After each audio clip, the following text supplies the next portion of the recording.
নাটকটা দেখুন।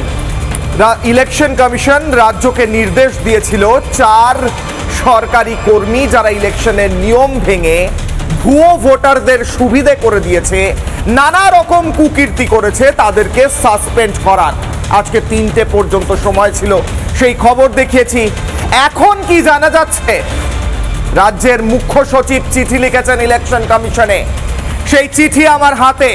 রাজ্যের মুখ্য সচিব বলছেন এদের সবার বিরুদ্ধে তো ব্যবস্থা নেওয়া যায় না, এদের খারাপ লাগবে, দুঃখ হবে, কষ্ট হবে। এর আগে ভালো কাজ করেছে, আমরা দেখছি, তদন্ত করব, বিভাগীয় তদন্ত হবে, দেখব কি হয়। এদের 4 জনের মধ্যে 2 জনকে আপাতত ইলেকশনের কোনো কাজে ব্যবহার করছি না, বাকিটা পরে বলছি।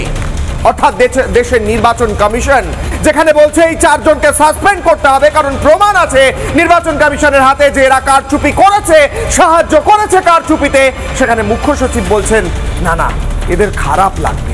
আরে খারাপ লাগবে সরকারি কর্মীদের, কি করে এভাবে সাসপেন্ড করা যায়? সেই কথা লেখা আছে এই চিঠিতে, ওয়ার্ড বাই ওয়ার্ড। প্রশ্ন উঠছে, আসলে মমতা বন্দ্যোপাধ্যায় আর তার সরকার নির্বাচন কমিশন আইন তথা সংবিধান লঙ্ঘন করে আসলে দেশদ্রোহিতার পরিচয় দিচ্ছেন?